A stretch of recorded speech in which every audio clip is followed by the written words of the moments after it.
Halo guys, how are you today? Wah, udah gak sabar ya guys. Hari ini kita ngapain ya? Bobby tahu nih guys, hari ini adalah waktunya kita belajar dan mengenal banyak hal. Nah, ikuti Bobby teman-teman ya.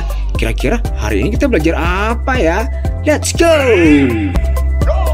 Guys, menjelang 28 Oktober, tepat diperingatinya Hari Sumpah Pemuda, Bobby mau ajak teman-teman nih bercerita mengenai 5 tokoh yang menjadi pelaku dan juga saksi sejarah dari lahirnya Sumpah Pemuda. Mengapa Sumpah Pemuda begitu penting bagi Indonesia guys? Karena ini adalah peristiwa penting yang menjadi tonggak persatuan Indonesia untuk memperjuangkan kemerdekaannya. Kenapa begitu? Karena sebelumnya organisasi pemuda bersifat kedaerahan teman-teman. Ada Yong Java, Yong Sumatera, Yong Ambon, Yong Celebes, pemuda kaum Betawi, dan masih banyak lagi. Kongres Pemuda kedua yang dilaksanakan di Jakarta pada tanggal 27 sampai 28 Oktober 1928 melahirkan janji atau sumpah bersatunya para pemuda dari berbagai organisasi kedaerahan untuk semangat berjuang bersama bagi kemerdekaan Indonesia. Tokoh pertama yang akan kita bahas adalah Profesor Mr. Inderheiten Soenarjo Sastrowardoyo. Kakak dari kakek artis Dian Sastrowardoyo ini lahir di Madiun pada tanggal 28 Agustus 1902.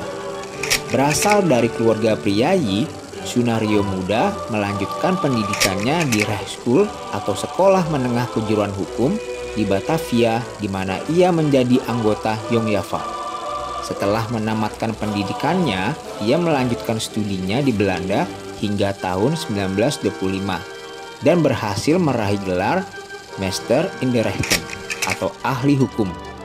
Selama di Belanda, bersama Bung Hatta, ia juga aktif dalam Perhimpunan Indonesia, di mana saat itu muncul peristiwa penting Manifesto Politik 1925 yang dimuat dalam majalah Perhimpunan Indonesia.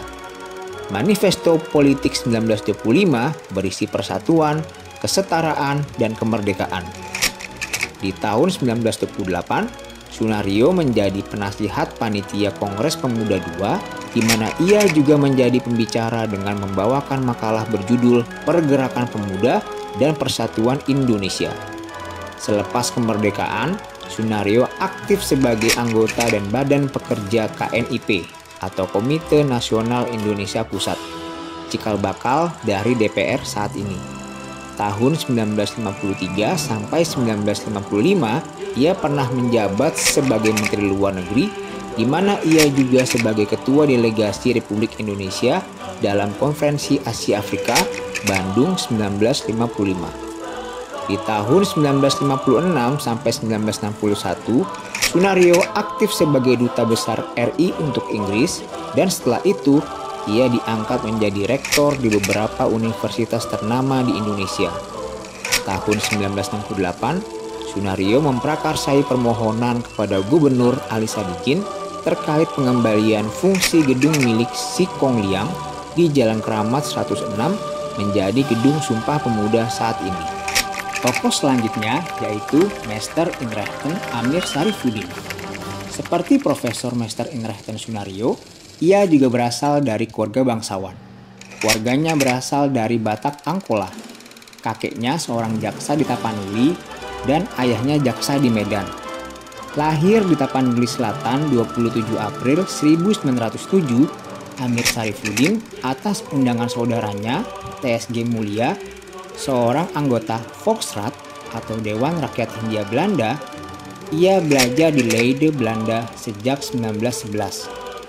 Walau tidak selesai karena adanya masalah keluarga, namun pendidikannya dilanjutkan di Batavia, tepatnya di Rechthogeschool. Ia tinggal di Indonesisch Clubgebouw atau Gedung Sumpah Pemuda saat ini, ditampung oleh seniornya Meester Inderheiten Muhammad Yamin. Perannya saat peristiwa Sumpah Pemuda tahun 1928 adalah sebagai seorang bendahara dan juga mewakili Yong Batak Sbon. dan juga menjadi bagian pemerakarsa peristiwa tersebut. Dalam memperjuangkan kemerdekaan Indonesia, Amir aktif dalam pergerakan bawah tanah. Tahun 1931, ia mendirikan Partindo atau Partai Indonesia, lalu Gerindo, Gerakan Rakyat Indonesia. Ia juga aktif menulis di Pujangga Baru dan aktif sebagai pimpinan redaksi majalah Perhimpunan Pemuda Pelajar Indonesia. Tahun 1943, ia sempat ditangkap Jepang karena terbongkarnya jaringan organisasi anti-fasisme Jepang yang dimotori oleh dirinya dan akan dihukum mati, namun karena intervensi Soekarno-Hatta, hukuman tersebut tidak terlaksana. Pasca proklamasi, dirinya diangkat sebagai Menteri Penerangan pada Kabinet pertama Republik Indonesia. Lalu, bersama Syahrir, ia mendirikan Partai Sosialis. Di Kabinet Perdana Menteri Syahrir, ia diangkat sebagai Menteri Pertahanan. Karirnya melesat setelah menjadi Perdana Menteri menggantikan Syahrir yang dianggap gagal dengan adanya perjanjian Linggarjati. Namun, sayangnya, perjanjian Renville yang ditandatanganinya justru jauh lebih merugikan Indonesia, sehingga ia kehilangan posisinya dan digantikan oleh Hatta. Sayangnya, keterlibatannya bersama musuh dalam pemberontakan PKI Madiun tahun 1948 membuat dirinya dieksekusi hukuman mati. Lahir di Sawah Lunto 24 Agustus tahun 1903, Muhammad Yamin mulai mempelajari sejarah purbakala dan berbagai bahasa saat bersekolah di Algemene Middelbare School atau AMS di Yogyakarta. Penggila sejarah dan kesatuan Indonesia ini sangat gandrung sekali dengan sejarah Kerajaan Majapahit, khususnya Mahapatih Gajah Mada. Ia kemudian melanjutkan pendidikan di Rehoboth School, Batavia, di mana ia berhasil mendapat gelar Master in the Rechten atau ahli hukum setelah sebelumnya gagal berangkat ke Leiden karena meninggalnya sang ayah. Selain itu, ia juga bergabung dalam organisasi Jong Sumatranen Bond dan menjadi ketuanya. Pada Kongres Pemuda kedua, selain menjadi sekretaris, Muhammad Yaminlah yang menyusun Ikrar Sumpah Pemuda di mana bahasa Indonesia menjadi alat persatuan Indonesia berkat kemahirannya dalam bahasa Indonesia. Tahun 1939, Yamin menjadi anggota Volksraad atau Dewan Rakyat Hindia Belanda. Dan saat pendudukan Jepang, ia bertugas di Pusat Tenaga Rakyat atau Putra. Di tahun 1945, Yamin juga terpilih sebagai anggota BPUPKI dalam mempersiapkan kemerdekaan Indonesia. Di sana, Yamin banyak berkontribusi dari usulan hak asasi manusia masuk ke dalam konstitusi negara, lalu juga terkait wilayah Indonesia pasca kemerdekaan mencakup Sarawak, Sabah, Semenanjung Malaya, Timor Portugis, dan semua wilayah Hindia Belanda, di mana Soekarno sebagai anggota BPUPKI juga menyetujui ide Yamin tersebut. Salah satu peran besarnya ialah sebagai perumus Pancasila. Insinyur Soekarno pernah mengatakan Pancasila adalah ide yang ia gali dari nilai-nilai kebangsaan Indonesia yang dibantu oleh seorang sahabat yaitu Muhammad Yamin. Setelah kemerdekaan Indonesia diproklamirkan, Yamin masuk ke dalam Komisi 7 untuk menghasilkan versi final Undang-Undang Dasar. Selain itu, jabatan-jabatan penting pernah diduduki oleh Muhammad Yamin. Sebagai anggota DPR pada tahun 1950, Kementerian Kehakiman 1951, Menteri Pengajaran Pendidikan dan Kebudayaan dari tahun 1953 sampai 1955, Menteri Sosial dan Kebudayaan dari tahun 1959 sampai 1960, dan Menteri Penerangan dari tahun 1962 sampai 1963. Lahir di Tuban 22 Februari 1905, Sugondo Joyo Puspito pernah menjadi teman mondok bareng Bung Karno di rumah kos Cokro Aminoto saat di Surabaya. Ia lalu juga sempat mondok di rumah Ki Hajar Dewantoro di Lempuyangan, Yogyakarta. Dan di tahun 1925, ia melanjutkan kuliah di Rehoboth School, Batavia. Namun kuliahnya tidak selesai akibat dicabutnya beasiswa karena kegiatan politiknya dan juga meninggalnya sang paman yang mendukung pendidikannya.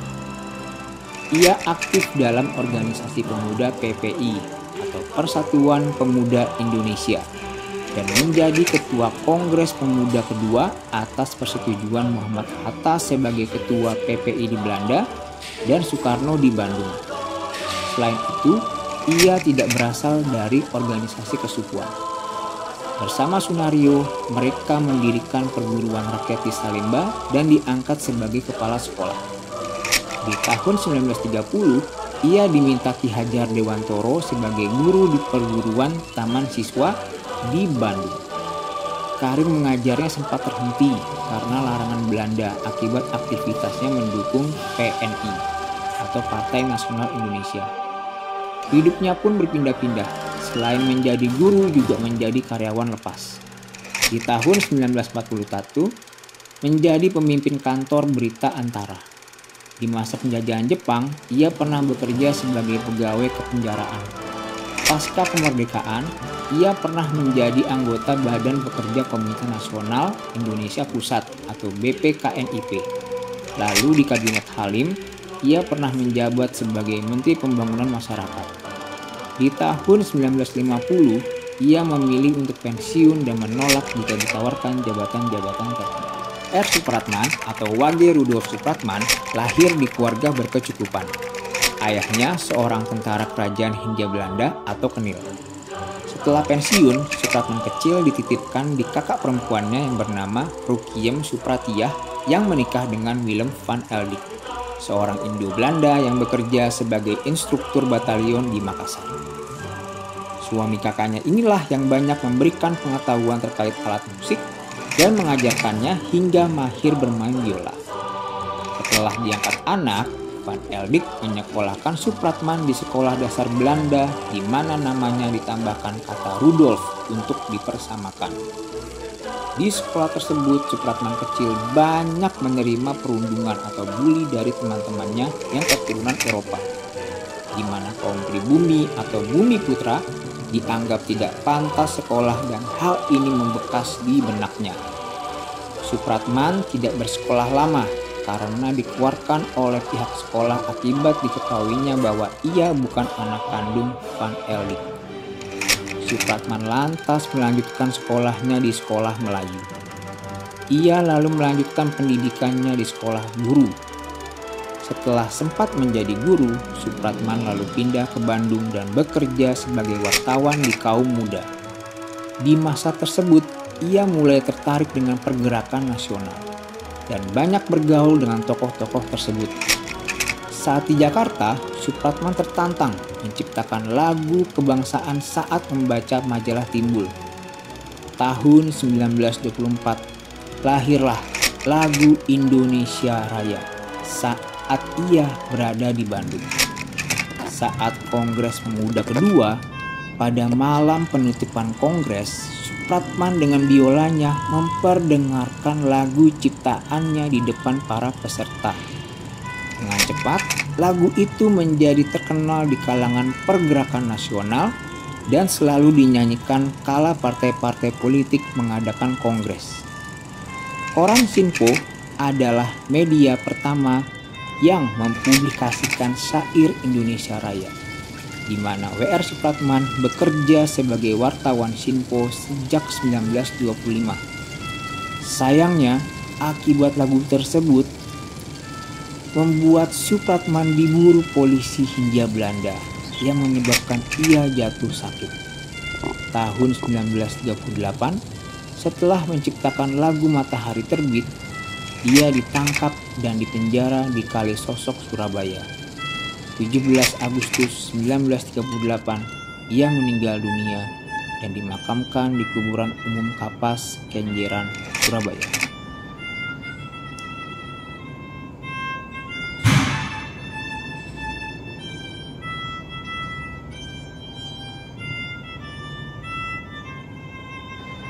Oke guys, itu dia cerita Bobby mengenai 5 tokoh yang menjadi pelaku dan saksi sejarah dari lahirnya Sumpah Pemuda. Nah teman-teman, Sumpah Pemuda itu sangat penting teman-teman ya, karena sudah menjadi tonggak persatuan Indonesia untuk memperjuangkan kemerdekaan teman-teman. Disitulah kita mendapatkan pesan bahwa kita ini adalah satu nusa dan satu bangsa yang dipersatukan oleh satu bahasa, yaitu bahasa Indonesia. Sehingga walau kita berbeda, tapi kita tetap sama, maju untuk Indonesia teman-teman. Oke teman-teman, jangan lupa subscribe, like, dan share. Selamat Hari Sumpah Pemuda teman-teman. Dadah.